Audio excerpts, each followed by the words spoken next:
Stop, arrête ce que t'étais en train de faire. Nous venons de vivre un moment historique sur YouTube. Nico Avocado, l'influenceur aux 800 millions de vues, vient de choquer le monde avec la perte de poids la plus spectaculaire de l'histoire de l'humanité. Nico Avocado est un personnage légendaire. Tu l'as forcément déjà vu s'empiffrer comme un porc avant de piquer des crises de colère et se battre avec son petit copain pour enfin fondre en larmes comme un gros bébé.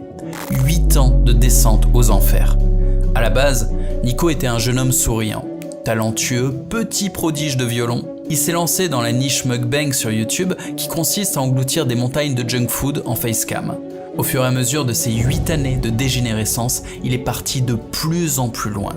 Alors évidemment, il prenait du poids. Ensuite, il a mis en scène sa relation amoureuse conflictuelle avec son petit ami. Il a également donné en spectacle sa santé mentale déclinante. Il pleure quasiment à chaque vidéo et insiste sur le fait qu'il déteste son audience, il déteste ce qu'il fait, de manière générale il déteste sa vie. Et ces dernières années, avec ses problèmes de santé, il mettait carrément en scène sa mort imminente. Nico Avocado est une énorme célébrité, chacune de ses vidéos fait des millions de vues. Il a deux types d'audience ultra opposés, d'un côté des haters, qui l'insultent, se foutent de sa gueule, ou lui souhaitent carrément de crever, et de l'autre côté, des grosses américaines, qui elles aussi s'empiffrent devant leur écran. En regardant ces vidéos, elles peuvent se dire « Ouais, c'est bon, il y a pire que moi ». Donc évidemment, sa chaîne crée énormément de critiques ou de commentaires et tout le monde, à peu près, s'accordait à dire qu'il était foutu, qu'il allait mourir. Et c'était logique, il était coincé dans une spirale infernale parce que ces vidéos, c'est son boulot. Il peut pas s'arrêter, sinon il n'y a plus d'argent. Donc il était obligé de continuer une activité qui sur le long terme allait le tuer. Ou alors, il y avait une solution, c'est qu'il fasse une autre histoire, c'est qu'il raconte sa rédemption, son régime, son entraînement sportif, que sais-je, mais personne n'y croyait. Parce que pour faire ça, il faut faire des efforts, il faut de la discipline. Ouais, mais Nico avait persuadé tout le monde qu'il était faible et feignant, donc tout le monde était persuadé, avec certitude, qu'il allait mourir. Ouais ben non, ce mec est un génie du mal, il nous a tous eu, et hier, il a sorti une vidéo qui a choqué Internet. Et au-delà de la perte de poids, écoute ce qu'il raconte et la manière dont il parle. It's mesmerizing. It's spellbinding. All these little consumers, all of these lost and bored people. People consuming anything that they're told to consume. So I am the villain because I've made myself one. And you will continue to consume these stories about me year after year after year for as long as I tell the internet that I am the villain. Stories that permeate and linger and infect the minds of the ants. Si tu parles pas très bien anglais, tu seras pas sensible à son acting. Mais c'est une performance incroyable. Un peu plus loin dans la vidéo, il parle à son perroquet et il joue sur des émotions complètement différentes, regarde. You miss me so much, I know. Those 8 years. Or longer. I know. How many years were we separate for? Too many, yeah. I know, my baby. I had no choice. But Daddy's back. And it was a long 8 years, wasn't it? It was a long 8 years, and I didn't think that it would have gone this long, but it did. And it was like a bad dream that, yeah, it was like a really bad dream that we were waiting for it to be over. And it's over. It was just a dream. Cette performance, putain! Il est au bord des larmes. Mais le niveau, comparé aux créateurs français, j'en ai fait l'analyse il y a pas longtemps du Norman qui chiale à l'écran, mais ça n'a rien à voir! Putain, c'est la MJC avec les petits jeunes du collège qui font du théâtre, je te parle de Norman là, face à Hollywood, face à Hamlet. Putain, vous vous rendez pas compte, vous parlez pas anglais. La puissance d'acting du mec. Et tu sais comment ça se révèle cette puissance? C'est qu'on y croit. Quand il s'empiffrait à s'en faire crever, tout le monde a cru qu'il allait mourir. Quand il enlève son masque pour dire « je vous ai manipulé », toi, tu es un consommateur et tant que je trigger tes émotions, même si c'est de la haine, tu me détestes et tu crois me dominer par ta haine et ton mépris. Non. Je joue de toi. Tu es condamné à me regarder, tu n'as pas le choix. C'est ce qu'il disait tout à l'heure. Et c'est le cas pour des millions de gens, 800 millions de vues. Ils sont pas faites toutes seules. Donc quand il joue le rôle du méchant, putain j'y crois. Hein. Ouais. Et 5 minutes plus tard dans la vidéo, il parle à son perroquet et il a l'air gentil avec lui. J'y crois aussi. C'est pourquoi j'y crois? Parce que tout est vrai. C'est pas un acteur, c'est un performeur. Quand il était gros, il était vraiment gros. Quand il s'empiffrait, il s'empiffrait. Pause, il se passe un truc en ce moment sur Bonsaï Premium. Tu vas me dire, oui, je te parle tout le temps de Bonsaï Premium. Oui, sauf que c'est passé à 1 €. Ah, c'est pas une blague, clique. Dans la description, tu trouveras le lien de cette page de vente. Et si tu descends sur cette page, qu'est-ce qui se passe? Là, tu le vois à gauche? Boum. Abonnement mensuel 1 € pour le premier mois. Puis ça passe au tarif normal, 20 balles par mois, ce qui est dérisoire. Alors tous ceux qui hésitaient, qui avaient un petit doute, je sais pas, 1 balle, vas-y teste. T'as accès à toutes les meilleures formations françaises, avec en plus un groupe d'entraide, avec tous les sujets utiles, et les gens sont sérieux, hein. Si tu vas dans les présentations, là t'as un créateur de podcast, lui c'est un expert sur Twitter, lui c'est Thomas, 23 ans et déjà propriétaire de 2 entreprises physiques. Bon, spoiler alert, c'est une offre de rentrée, ça va rester comme ça pour quelques jours, c'est tout. Profites-en maintenant. Bon, je reviens sur Nico Avocado avec des explications. Comment il fait le mec pour passer de cet état? Il est gros, et je dirais même il est de plus en plus gros, plus en plus instable, enfin c'est de pire en pire, et là d'un coup, bam, il est skinny. Qu'est-ce qui se passe? T'es pas skinny en un jour. Eh ben c'est facile, il a utilisé une technique que je connais bien, il a shooté du contenu en avance. Tu vas me dire non, c'est pas le cas, tes vidéos YouTube elles sont toujours tournées la veille. Si t'es pas au courant, pendant 15 ans, j'étais producteur de films adultes. Et tu sais quoi? Ils étaient produits à la chaîne. Il y a des périodes où je shootais beaucoup de films, et toutes les productions shootent beaucoup de films dans certaines périodes, et après, on publie les films au fur et à mesure. Il y a un agenda, certaines grosses productions ont 2 ans d'update d'avance. Je vais même te donner le terme technique, on appelle ça du contenu de remplissage. Et ça passe, le spectateur n'y voit que du feu. Parce que ça n'est pas de l'actu, ça n'est pas de l'événementiel, ça n'est pas corrélé avec une date précise. Lui, il bouffe des pâtes, bon, ça peut être n'importe quand. Et franchement, jamais j'aurais pu deviner qu'il avait 2 ans d'avance de vidéos d'update à publier, et que pendant ce temps, il était en train de faire un régime de psychopathe pour perdre tout son poids, et revenir d'un coup en étant mec. J'aurais pas deviné. Mais il y avait des indices. Et pour moi, le plus gros indice, c'est sa capacité d'acting. Voilà, tu as le côté sacré, mais ridicule, il va trop loin, il est là.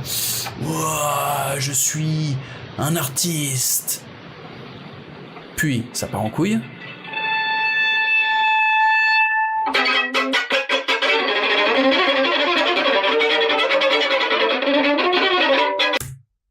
C'est super dur à faire ça. Les zooms sur le gras. Puis la tête qui tire. Et pareil, dans ses vidéos, il y a beaucoup d'acting, il est ultra expressif quand il parle, mais vu qu'il parle en anglais, bon, je préférais te mettre quelque chose de purement visuel, c'est plus facile à comprendre. Maintenant, je veux te parler de la puissance du narratif.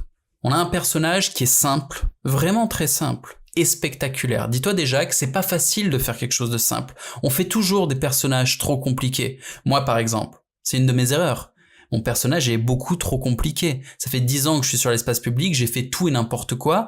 Les gens ont du mal à me cataloguer. Ouais, ça veut dire qu'ils ont aussi du mal à me présenter, à parler de moi. Ouais, Jean-Marie Corda, c'est qui? C'est le mec qui...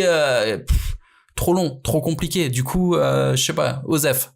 Alors que lui, Nico Avocado, tu peux simplement dire que c'était un jeune, joyeux, plein de talent, qui jouait du violon, un jeune prodige, et qui s'est mis à s'empiffrer, à bouffer de la junk food jusqu'à en crever. Voilà, simple, efficace. Je le répète, c'est d'une difficulté énorme de faire quelque chose de simple. Regarde les designs de chez Apple, c'est simple. Ah ouais, mais pourquoi personne d'autre y arrive? Parce qu'ils se cassent le cul, les mecs. C'est ultra difficile de faire quelque chose de simple. Et ce qui est drôle avec lui qui a joué et même performé le personnage de quelqu'un de morbidement obèse, c'est qu'il était même pas réellement obèse morbide. Tout s'est joué sur l'acting. Il y a des mecs plus gros que lui, vraiment. Je te fais une comparaison, ça c'est lui, peut-être qu'au maximum il est à 150, 170 kilos, un truc comme ça. Bon, bah il y a des obèses qui font vachement plus, j'ai pas les poids exacts des mecs les plus gros, mais même, tu vas aux États-Unis, tu te balades dans un de leurs supermarchés, Walmart je crois. Bon bah là tu trouves des mecs sur leur petit scooter électrique, ils sont plus gros que ça. Et ils en font pas tout un spectacle. Du coup, la leçon à en tirer. Bah oui, c'est une chaîne sur la Creator Economy, je suis là un petit peu pour te transmettre du savoir et que tu puisses utiliser les techniques de Nicolas Avocado. Bah la démonstration qu'il vient de nous faire, et voilà la démo, hein, regarde, 21 millions de vues, c'était hier.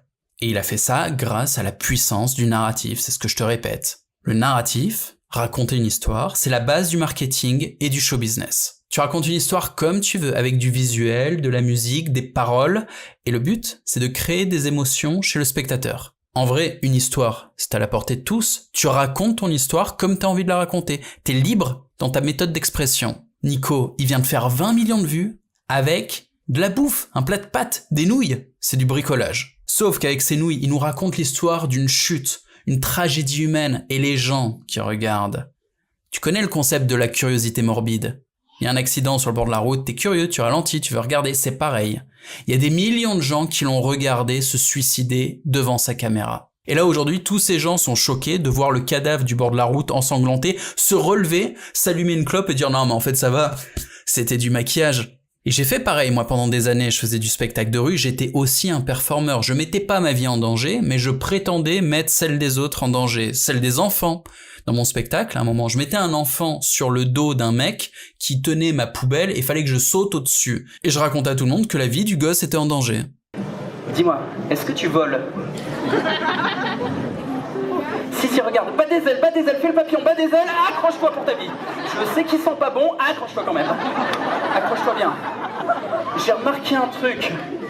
Dans la rue, quand tu risques la vie d'un enfant, les gens donnent beaucoup plus d'argent.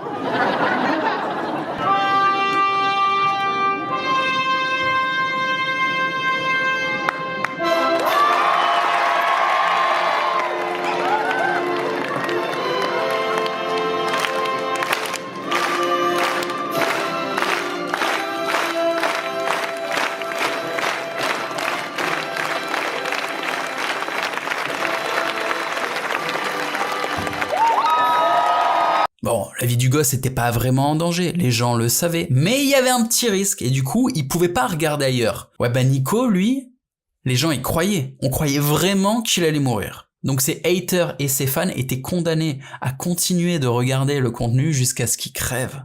Et la leçon, c'est ça, quoi que tu fasses sur les réseaux, raconte une histoire. Même si tu fais un truc sérieux, même si tu fais du business, ou regarde, je fais de la pédagogie sur cette chaîne, ouais, mais je m'inclus dans une histoire, je suis un personnage avec des objectifs, des challenges. Ça crée une émotion, une profondeur, un contexte logique dans lequel mon contenu devient pertinent. Alors pose-toi la question, est-ce que tu racontes une histoire? Et est-ce que ton histoire est intéressante? Que ça soit dans ton contenu en ligne, ou même dans ta vie. Et je vais même me permettre d'être un peu spirituel, si ta vie est tristement banale, bah, t'auras du mal à raconter des histoires intéressantes. L'être humain, c'est un animal social. Ce qu'on veut, au fond, c'est connecter avec d'autres humains, idéalement des humains de qualité. Tu sais comment on connecte? Bah, souvent avec des histoires. Bon, il suffit que je dise 2 phrases, juste je réponds honnêtement à des questions, salut, tu fais quoi? Simplement. Ou je parle un peu de mon expérience passée, de certaines de mes aventures, de mes voyages, de mes choix de vie, et tout de suite, en fait, les gens sont très intéressés. Ils veulent me parler, même des gens qui ont un niveau de réussite bien supérieur au mien, qui font beaucoup plus d'argent, qui sont beaucoup plus connus, ouais, ils ont pas vécu les histoires que j'ai vécues. Tu le sais, si tu me connais depuis longtemps, j'ai un parcours spécial, j'ai vécu des aventures. Ce truc-là fait que n'importe qui, toujours, veut me parler. Alors les aventures, c'est difficile, parce que des fois, il y a des gros challenges, ça fait peur, ça fait mal, ouais. Mais c'est à toi de voir. Moi, mon calcul, c'est que dans une journée, il y a 24 heures, et que la vie est courte. Bah du coup, le peu de temps qu'on a à vivre, autant risquer de le vivre intensément. Je te fais une bise, salut.